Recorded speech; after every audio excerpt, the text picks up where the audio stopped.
imagine the vortex of creation that you all rode in on. We can't really find a way to present to Esther a vibration that gives her obvious words, that helps her to explain to you in words the enormity of the lives that have been lived before you and the goodness that has been honed from that life, and the bigness of this vortex of well-being, that when you tap into it just a little bit and utilize the power of that non-resistance, that then what it accomplishes for you here in this physical environment is indescribable. People see you as masters. They just can't figure out how things happen for you the way they do. The clarity of your mind is just outrageous in comparison with most of the confusion people are running around in.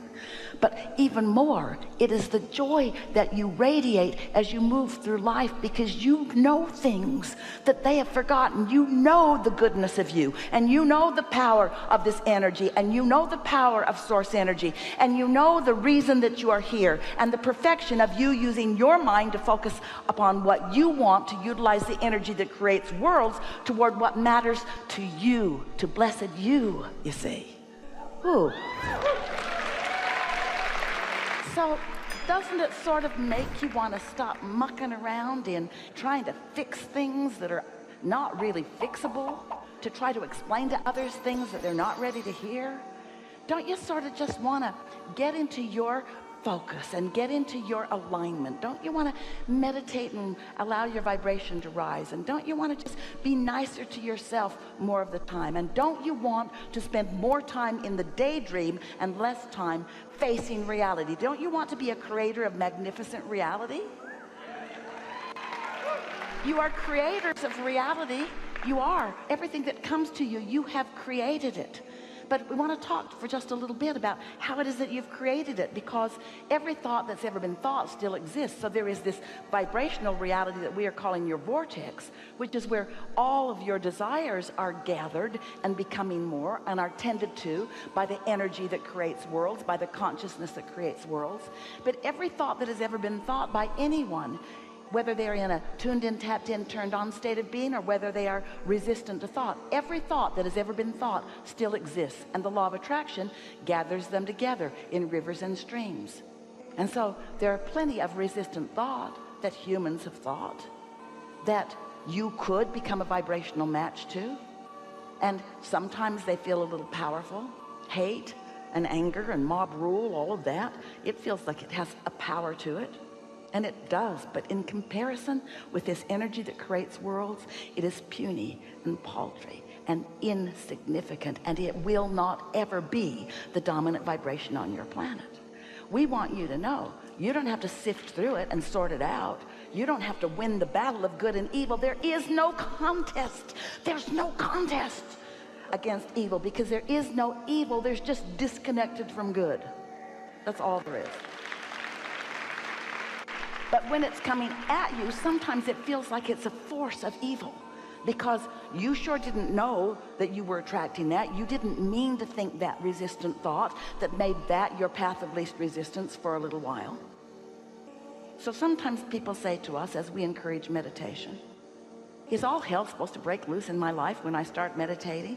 We say, sort of, kind of. Because when you release thought like you do in meditation, and you allow your vibration to rise, now you have a greater sensitivity to resistant thought. And the whole world doesn't stop just because you are feeling differently. But if you could really change the focus of your being, your world would change around you. So why doesn't, we're going right down your page here, why doesn't the world change around you? Because you don't really make the change all at once. You are not going to think only these pure thoughts. You're not only going to have love in your heart, because you're going to continue to have some step one experiences. So you're going to continue to have some resistance in your experience. And this is what we're really saying. Your resistant thoughts are going to continue to come to you, because your expansion is something that we all want.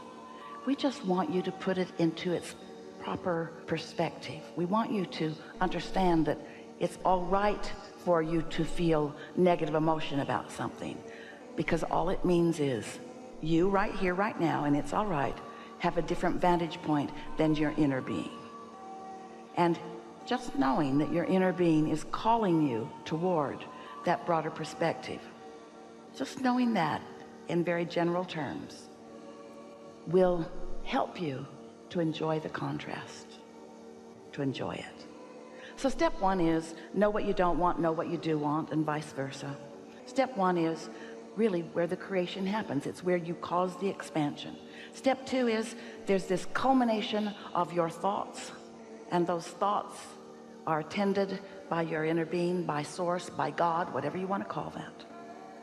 And the law of attraction gathers the cooperative components.